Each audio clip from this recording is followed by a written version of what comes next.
Opa, bom dia, boa tarde, boa noite. Eu sou o Delfos e estou muito feliz que você tenha se juntado a mim nesse propósito. E hoje nós vamos ler de Deuteronômio capítulo 17 ao capítulo 20. Não sacrifiquem para o Senhor, seu Deus, um boi ou uma ovelha que tenha qualquer defeito ou imperfeição. Isso seria detestável para ele. Se um homem ou uma mulher que vive numa das cidades que o Senhor dar a vocês foi encontrado fazendo o que o Senhor, seu Deus, reprova, violando a sua aliança e desobedecendo ao meu mandamento, estiver adorando outros deuses, prostrando-se diante deles, ou diante do sol, ou diante da lua, ou diante das estrelas do céu, e vocês ficarem sabendo disso, investiguem o caso a fundo. Se for verdade e ficar comprovado que se fez tal abominação em Israel, levem o homem ou a mulher que tiver praticado esse pecado à porta da sua cidade e apedreje-o até a morte. Pelo depoimento de 2 ou 3 testemunhas, tal pessoa poderá ser morta, mas ninguém será morto pelo depoimento de uma única testemunha. As mãos das testemunhas serão as primeiras a proceder à sua execução, e depois as mãos de todo o povo. Eliminem o mal do meio de vocês. O julgamento dos casos difíceis. Se para os seus tribunais vierem casos difíceis demais de julgar, sejam crimes de sangue, litígios ou agressões, dirijam-se ao local escolhido pelo Senhor, seu Deus, e procurem os sacerdotes levitas e o juiz que estiver exercendo o cargo na ocasião. Apresente-lhes o caso e eles darão a vocês o veredicto. Procedam de acordo com a decisão que eles proclamarem no local que o Senhor escolher. Tratem de fazer tudo o que eles ordenarem. Procedam de acordo com a sentença e as orientações que eles derem a vocês. Não se desviem daquilo que eles determinarem para vocês, nem para a direita, nem para a esquerda. Mas quem agir com rebeldia contra o juiz ou contra o sacerdote que ali estiver no serviço do Senhor, terá que ser morto. Eliminem o mal do meio de Israel. Assim, todo o povo temerá e não ousará mais agir com rebeldia. Os decretos do rei. Se, quando entrarem na terra que o Senhor, seu Deus, dá a vocês, tiverem tomado posse dela e nela tiverem se estabelecido, vocês disserem: queremos um rei que nos governe, como tem todas as nações vizinhas. Tenham cuidado de nomear o rei que o Senhor, seu Deus, escolher. Ele deve vir entre os seus próprios irmãos israelitas. Não coloquem um estrangeiro como rei, alguém que não seja israelita. Esse rei, porém, não deverá adquirir muitos cavalos, nem fazer o povo voltar ao Egito para conseguir mais cavalos. Pois o Senhor disse a vocês: jamais voltem por este caminho. Ele não deverá tomar para si muitas mulheres. Se o fizer, desviará o seu coração. Também não deverá acumular muita prata e muito ouro. Quando subir ao trono do seu reino, mandará fazer num rolo, para o seu uso pessoal, uma cópia da lei que está aos cuidados dos sacerdotes levitas. Trará sempre essa cópia consigo e terá que lê-la todos os dias da sua vida, para que aprenda a temer o Senhor, seu Deus, e a cumprir fielmente todas as palavras desta lei e todos estes decretos. Isso fará que ele não se considere superior aos seus irmãos israelitas e que não se desvie da lei, nem para a direita, nem para a esquerda. Assim, prolongará o seu reinado sobre Israel, bem como o dos seus descendentes. Capítulo 18. A herança dos sacerdotes e dos levitas. Os sacerdotes levitas e todo o restante da tribo de Levi não terão posse nem herança em Israel. Viverão das ofertas sacrificadas para o Senhor preparadas no fogo, pois esta é a sua herança. Não terão herança alguma no meio dos seus compatriotas. O Senhor é a sua herança, conforme lhes prometeu.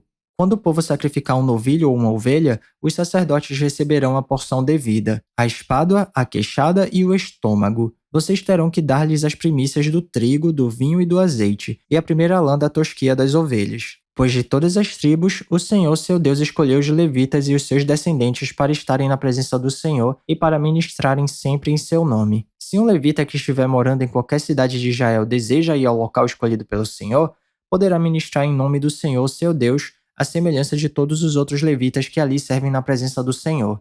Ele receberá uma porção de alimento igual à dos outros levitas. Além disso, ficará com o que receber com a venda dos bens da sua família. Advertência contra práticas pagãs.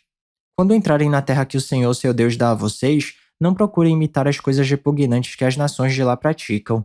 Não permitam que se ache alguém no meio de vocês que queime em sacrifício o seu filho ou a sua filha, que pratique adivinhação ou se dedique à magia, ou faça presságios ou pratique feitiçaria, ou faça encantamentos, que seja médium, consulte os espíritos ou consulte os mortos. O Senhor tem repugnância por quem pratica essas coisas, e é por causa dessas abominações que o Senhor, seu Deus, vai expulsar aquelas nações da presença de vocês.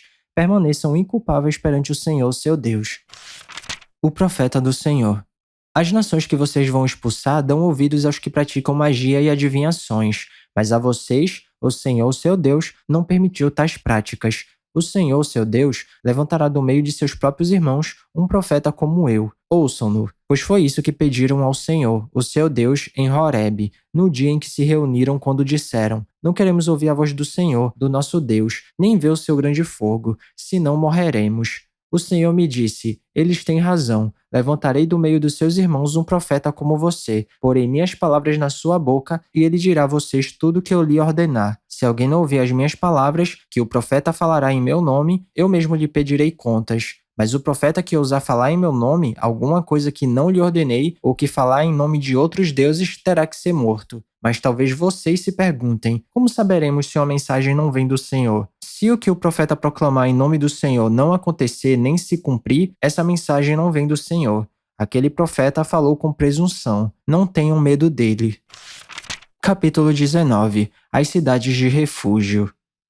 Quando o Senhor, seu Deus, tiver destruído as nações cuja terra dá a vocês, e quando vocês a expulsarem e ocuparem as cidades e as casas dessas nações, separem 3 cidades de refúgio na parte central da terra que o Senhor, seu Deus, está dando a vocês para que dela tomem posse. Dividam em 3 partes a terra que o Senhor, seu Deus, está dando como herança a vocês, e façam nela vias de acesso para que aquele que matar alguém possa fugir para lá. Este é o caso em que o homem que matar outro poderá fugir para lá para salvar a vida, se matar o seu próximo sem intenção, sem que houvesse inimizade entre eles. Por exemplo, se um homem for com seu amigo cortar lenha na floresta e ao levantar um machado para derrubar uma árvore, o ferro escapar e atingir o seu amigo e matá-lo, ele poderá fugir para uma daquelas cidades para salvar a vida. Do contrário, o vingador da vítima poderá persegui-lo enfurecido e alcançá-lo, caso a distância fosse grande demais, e poderia matá-lo, muito embora este não merecesse morrer, pois não havia inimizade entre ele e o seu próximo. É por isso que ordeno a vocês que separem 3 cidades. Se o Senhor, seu Deus, aumentar o seu território como prometeu sob juramento aos seus antepassados e der a vocês toda a terra que prometeu a eles, separem então as 3 cidades. Isso acontecerá se vocês obedecerem fielmente a toda esta lei que hoje ordeno a vocês: amar o Senhor, seu Deus, e sempre andar nos seus caminhos. Façam isso para que não se derrame sangue inocente na sua terra, a qual o Senhor, seu Deus, dá a vocês por herança, e para que não sejam culpados de derramamento de sangue. Mas se alguém odiar o seu próximo, ficar à espreita dele, atacá-lo e matá-lo e fugir para uma dessas cidades, as autoridades da sua cidade mandarão buscá-lo na cidade de refúgio e o entregarão nas mãos do vingador da vítima, para que morra. Não tenham piedade dele. Eliminem de Israel a culpa pelo derramamento de sangue inocente, para que tudo vá bem com vocês. Não mudem os marcos de divisa da propriedade do seu vizinho, que os seus antecessores colocaram na herança que vocês receberão na terra que o Senhor, seu Deus, dá a vocês para que dela tomem posse. As testemunhas. Uma só testemunha não é suficiente para condenar alguém de algum crime ou delito. Uma só testemunha não é o suficiente para condenar alguém de algum crime ou delito. Qualquer acusação precisa ser confirmada pelo depoimento de 2 ou 3 testemunhas. Se uma testemunha falsa quiser acusar um homem de algum crime, os 2 envolvidos na questão deverão apresentar-se ao Senhor diante dos sacerdotes e juízes que estiverem exercendo o cargo naquela ocasião. Os juízes investigarão o caso e, se ficar provado que a testemunha mentiu e deu falso testemunho contra o seu próximo, dê-lhe a punição que ele planejava para o seu irmão. Eliminem o mal do meio de vocês. O restante do povo saberá disso e terá medo e nunca mais se fará uma coisa dessas entre vocês. Não tenham piedade. Exijam vida por vida, olho por olho, dente por dente, mão por mão, pé por pé. Capítulo 20. As leis sobre a guerra. Quando vocês forem à guerra contra os seus inimigos e virem cavalos e carros e um exército maior do que o seu, não tenham medo, pois o Senhor, seu Deus, que os tirou do Egito, estará com vocês. Quando chegar a hora da batalha, o sacerdote virá à frente e dirá ao exército: Ouça, ó Israel, hoje vocês vão lutar contra os seus inimigos. Não desanimem nem tenham medo. Não fiquem apavorados nem aterrorizados por causa deles, pois o Senhor, seu Deus, os acompanhará e lutará por vocês contra os seus inimigos para dar a vitória a vocês. Os oficiais dirão ao exército: Há alguém que construiu uma casa e ainda não a dedicou? Volte ele para sua casa, para que não morra na guerra e outro a dedique. Há alguém que plantou uma vinha e ainda não desfrutou dela? Volte ele para sua casa, para que não morra na guerra e outro desfrute da vinha. Alguém comprometido para casar-se que ainda não recebeu sua mulher, volte ele para sua casa para que não morra na guerra e outro se case com ela. Por fim, os oficiais acrescentarão: alguém está com medo e não tem coragem, volte ele para sua casa para que os seus irmãos israelitas também não fiquem desanimados. Quando os oficiais terminarem de falar ao exército, designarão chefes para comandar as tropas. Quando vocês avançarem para atacar uma cidade, enviem-lhe primeiro uma proposta de paz. Se os seus habitantes aceitarem e abrirem suas portas, serão seus escravos e se sujeitarão a trabalhos forçados. Mas se eles recusarem a paz e entrarem em guerra contra vocês, sitiem a cidade. Quando o Senhor, seu Deus, entregá-la em suas mãos, matem ao fio da espada todos os homens que nela houver. Mas as mulheres, as crianças, os rebanhos e tudo o que acharem na cidade será de vocês. Vocês poderão ficar com os despojos dos seus inimigos dado pelo Senhor, seu Deus. É assim que vocês tratarão todas as cidades distantes que não pertencem a nações vizinhas de vocês. Contudo, nas cidades das nações que o Senhor, seu Deus, dá a vocês por herança, não deixem vivo nenhum ser que respira.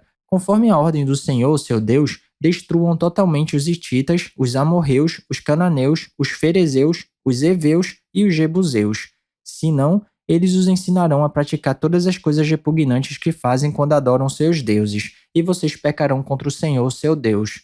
Quando sitiarem uma cidade por um longo período, lutando contra ela para conquistá-la, não destruam as árvores dessa cidade a golpes de machado, pois vocês poderão comer as suas frutas.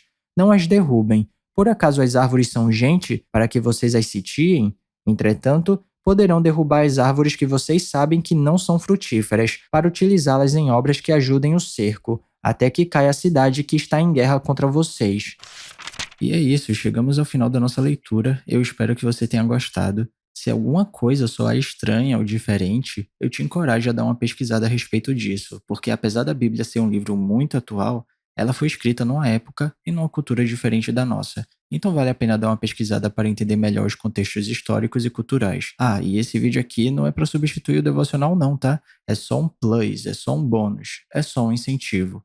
Continue tendo seu tempo especial com Deus e se alguma palavra tocar seu coração e se você quiser compartilhar comigo aqui nos comentários, fica à vontade que eu vou ficar muito feliz de ler. Não se esquece de ativar as notificações do canal para não perder nenhum vídeo e tamo junto.